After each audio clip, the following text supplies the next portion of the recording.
push the mandible forward from its position, or in a class 3 push the mandible back into a corrected position. And where is this reflex going? It is going to a brain and coming back. So I am not going into the reflex. Why I am making you revise this? Because that will determine how your construction bite is taken. The degree of construction activation is built into the appliance is determined by this, because it should stretch the muscles of mastication to provide a positive proprioceptive response, must be within the physiological range of activity of the muscle of mastication, and also ligamentous attachments. So when you stretch the physiology, when it is beyond a limit, it will not work. So you need to know how much can you horizontally advance. Okay, so according to Woodside, 3 millimeter distal to the most protrusive position. So what do you mean by the most protrusive position? You ask the patient to bring the mandible as far as he can. Okay, so 3 millimeter before that you have to stop. It might be a middle way correction, you might need reactivation, or it might be a full correction. Okay, the other thing is that you also need to look at the vertical activation. So I was talking to you in the morning about rule of 10. So there is nothing like, for every physiology, every person's movement of the mandible forward or vertical movement are determined by their physiology, and there is nothing like it should be total up to 10. What it means is that if the vertical increases, the horizontal has to decrease. You can't do both, So you have to balance both. Like I was just mentioning to a few of the kids that enjoy the PG convention, we are saying 75% attendance is mandatory to listen to the lecture, but also the rest of the bit, because you have to balance both. Similarly, when you increase the vertical, you need to look at also the horizontal. And if you look at the muscular hypothesis, you know about the myotactic reflex. It's not tactic, it is tactic reflex. And this is what happened when my examiner Dr. Shetty asked me, what will happen if you give a twin block to a patient? What happens? It's a teeth and tissue borne appliance. What will happen? So I told him, sir, what will happen is that since it's tooth borne also, there will be some proprioceptors in the PDL. What will happen? This efferent messenger will take it here, this will happen, and this will happen. He smiled and he said, yes, I'm so happy, because even the medical people, when you ask them, they are not able to understand the reason why it's happening. So what I want to say is that you need to know that what is the myotactic reflex, and also what is the clasp knife reflex. All of you know that there's a clasp knife which is a spring loaded knife. So when you pull it, it doesn't open, but beyond one point it opens up. So similarly, when you jog and when you're running very fast, at one point there is lactic acid accumulation in your calf and you have to stop. You want to let it go before you can start again. So when we displace the mandible, what is happening? There is condylar growth happening, but there is also remodeling of the fossa happening. Okay, so there are a number of things happening, and when you ask a patient to wear your appliance, he cannot take it off. So many times patients come and the orthodontist gave us an appliance, he said take it off while eating. So when remodeling is happening, you are basically crushing the new formed bone and you are making the cartilage which was remodeling going back to where it was. So what are the things you need to do when you want to register a bite? First thing, diagnostic preparation. Your models need to be well made. There needs to be a good analysis. There should be a good functional analysis of the patient and a cephalometric analysis. What this will do is, you need to check the centric, desired activation required, and the patient is trained. The first and foremost good clinician is one who has an intraoral camera or a mirror in front. When we talk as dentists, the feedback of the patient, we tell him there is caries in tooth number 6, 7, 8, 9. He says, this doctor, I don't understand what he's saying, but he's making a very big bill. When you show him the mirror and you show him this tooth is decayed, this tooth is decayed, this is decayed, his confidence on you increases many folds, because he is able to visualize what you're talking.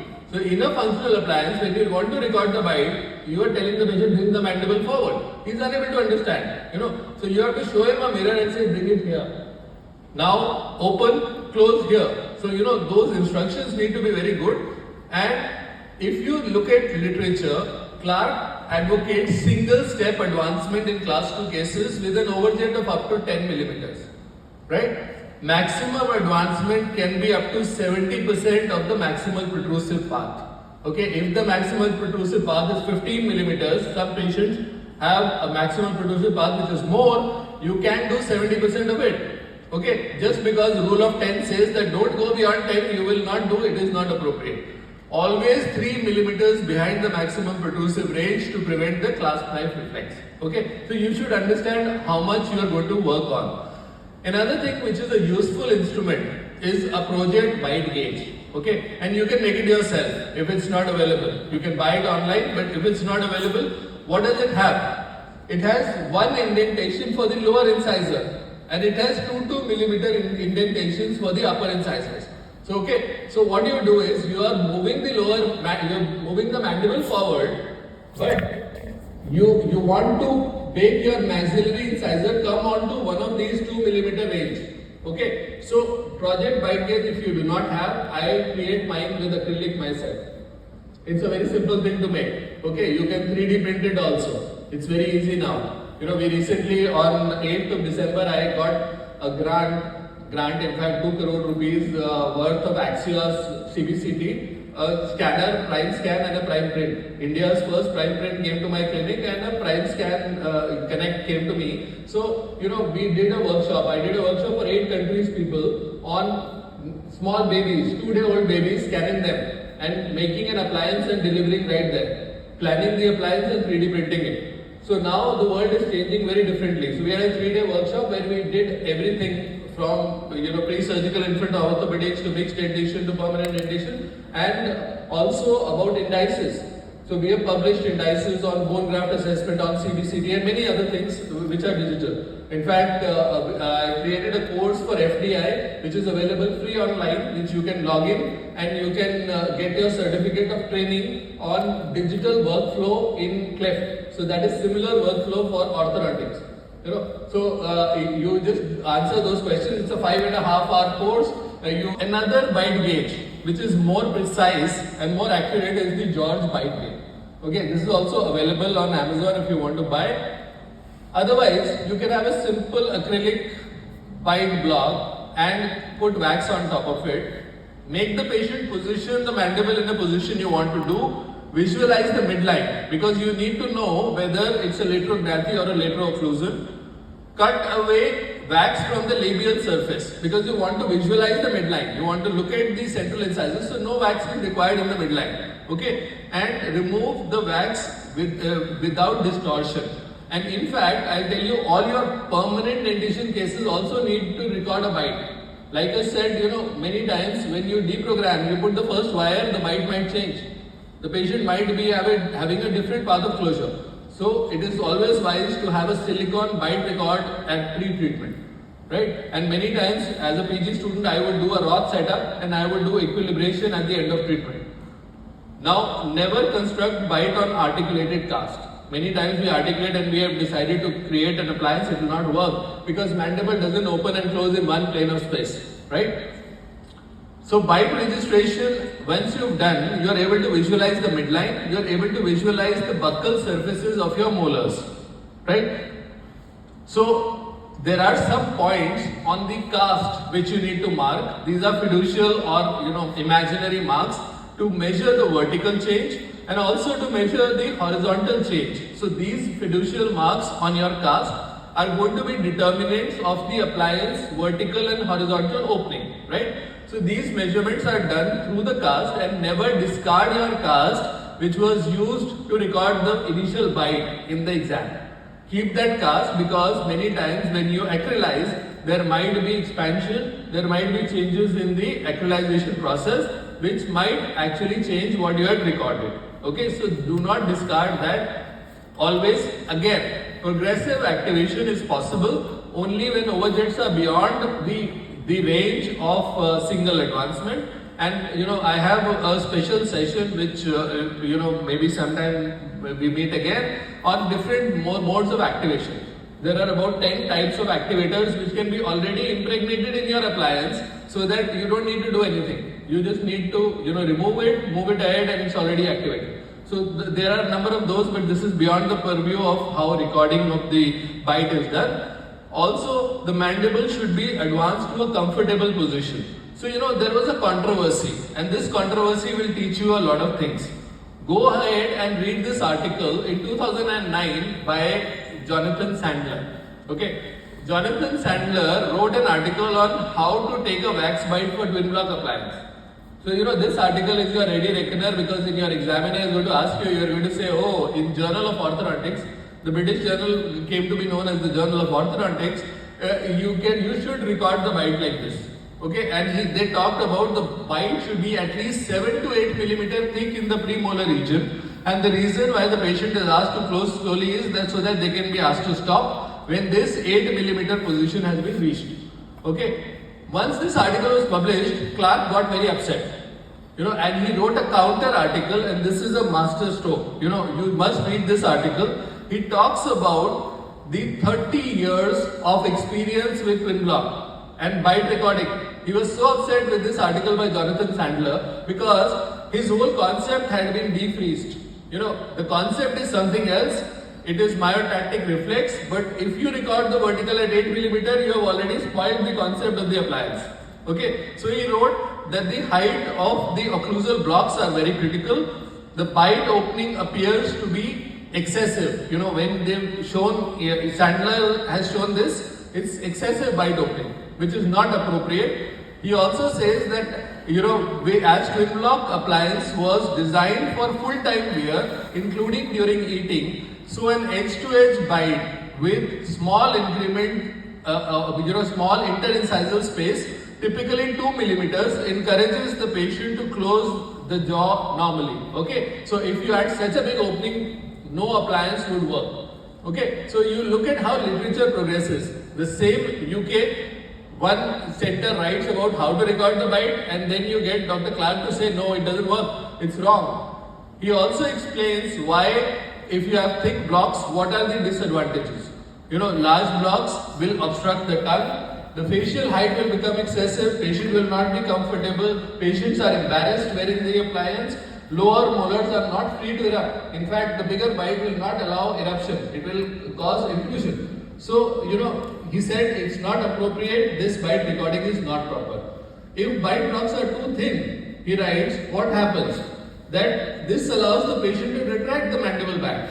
So you will not get any change, especially during the night. When your mandible is free, the mandible goes back, and this will lead to failure for distal occlusion. Also, correct bite registration in deep bite cases is typically edge to edge with 2 millimeter interincisal space. But he talks of something more important than that, which is the intermolar gap should be 5 to 6, it should never exceed 6 millimeter.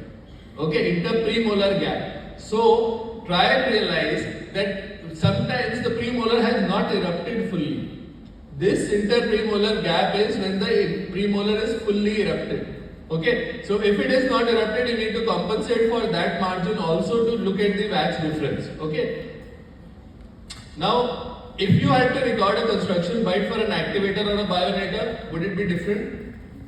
Forward positioning of the mandible 7 to 8 millimeter, the vertical opening must be kept slight to moderate 2 to 4. Okay. If the forward positioning is no more than 3 to 5 millimeter, the vertical opening should be 4 to 6. The activator can correct lower midline shift or deviations only if actual lateral translation of the mandible itself exists. Okay, so there are some principally different ways of recording the bite for what appliance you are making. And many of the examiners get pleasure when the student says, I will record the bite for twin block. They say, no. Is this case good for an activator? Is it good for a bionator? And then you have to make that. Okay, so you should be aware that there are some fundamental differences when you record the bite for it. Right, so this is how the bite is taken for an activator or a bionator, and also for an edge that is more horizontal activation, or for a V which is a more vertical activated appliance. What are the differences? Again, rule of 10 means if more vertical, less horizontal, if more horizontal, less vertical. Right? Now, mode of action of Frankel. Frankel works on buccal shields. It's like periosteal pull. So what you need, rather than looking at only the bite, is the impression. Your impression should be deep. Okay, so you should be able to have a gauge to measure the correct depth of the sulcus. If you do not have the correct depth of the sulcus, your appliance will not work because it's not able to pull the periosteum. Periosteum, if it is not pulled, no buccal bone is going to form. So again, the bite, construction bite advance only by 2.5 to 3 millimeter. Vertical opening only large enough to allow crossover wires through the interocclusal space without contacting the teeth. Anteriorly, no more than end-to-end bite. So, all the bites, whether it's a twin block, whether it's a Frankel, have to be on the principle of the appliance. So, if you do not understand the principle, it will not work. Right? Now, another method of recording bite. This is very simple. You have ice cream sticks, you put wax on top of it, and you record the bite knowing how much interincisal space needs to be created, right? Another method of recording of the bite, right? And this method is by a group in Germany which talks about how do you use a divider, how do you see the vertical length of the anterior part of the bite and how do you actually position it in such a way. So this is a small video which shows that the armamentarium should be ready. How do you do, your marker should be very sharp pointed because when you are measuring when you put a micropore and measuring even a millimeter, if your marker is thick, the millimeter also will increase. Okay, so do not remove these markers while you are doing the measurements. So the next day when you mark the markers, they are not at the same place for the child. So when you deliver the appliance, so the distance, the mean difference between them is the one which is important. Fiducial marks on the cast to look at the vertical in the posterior region and the anterior region. Look at the horizontal change which you have done, right? So it is, first you need to have a full wax sheet, you need to roll it around and make a horseshoe shape, and especially look at which arch, the lower arch or the upper? Tell me, it's the lower arch where you would like to place it first, right? And then move because lower arch is going to move. So your wax will get distorted because the child's mouth will, when he moves forward, he is going to move through the wax. So this is how you will first and remove. One principle is remove the wax at the distal part of the tooth. Because imagine if your third molar was erupting, as soon as the tissue touches something, it pains. Similarly, here if your wax touches the distal part of the soft tissue, the child will never be able to elicit a proper mandibular forward protrusive path, right? How should the child be positioned? Your markers, how should they be put? Okay, we need to encourage the child, tell him what is expected out of the child. What position he has to open. You have to show him because they are worried. When you see a flame, they are worried it's hot. So you need to tell them, see, touch the wax, it's not going to hurt you. Those fear factors which are evident to us are not evident to the child. So, when we tell him there is a mirror in front, he is holding on to the mirror, he knows where to bite. Okay, so, when you get the indentations, you have to again make sure that the same place is elicited again. Okay, so you do check the vertical movement, you check the horizontal movement. Is the intermolar gap 5 to 6? Is it more than 6? Is the intermolar gap 1 to 2 or is it more? What is the interincisal gap? Is it more? We need to redo it. Right? So these things have to be looked out well. And then, the changes which happen. A study on monkeys showed that if you did a sagittal advancement of 6 to 7 millimeters, what would happen? Condylar growth would contribute only 1 to 3 millimeters. Fossa remodeling 0.5 to 1 millimeter. So, it's a combination effect. But if you look at what is happening to the dentition is a big cause, it's the big factor which is actually making the functional appliance work. And if you look at it in a pie chart form, you will see what happens to the maxillary molar distalization, what happens to the maxillary denture, what happens to the mandibular molar mesialization, and glenoid fossa and condylar growth. So, it's a combination. You have to get the best out of this combination, and how much is it dental, how much of it is skeletal is determined by what appliance therapy you are using. Now is an era of digitization. So you have Dr. Rangalakshmi, the queen of digitization in our country. She'll be talking in the PG convention also. about how to create a construction bite if you want to 3D print an appliance. So, you know, one of our orthodontist who is a shining star, who's doing a PhD with me, Dr. Digant Thakkar, he makes digitally printed twin blocks. Okay, so you scan, but how do you scan the bite? So you have to make a silicone mold to position the mandible in that place and then scan how much you want to protrude or move the mandible forward in vertical and horizontal plane, and then you can 3D print an appliance. Few years back, Invisalign also launched a class 2 corrector. Okay, so everybody is realizing that class 2 correction is useful. Whether it's an aligner, whether it's a 3D printed appliance, whether it's an acrylic appliance, it works. Vascular endothelial growth factor expression and bone formation in the posterior glenoid fossa during stepwise mandibular advancement. So stepwise advancement delivers mechanical stimuli that produces a series of tissue response that leads to increased vascularization and bone. So you know, there is a question which any parent would ask you. They would ask you that will a functional appliance work in my child? So what is the answer for that? You know, you are a conscientious doctor and it's an era where people want to know. They want to say that you are giving such a bulky appliance, will it work for my child? Are you sure?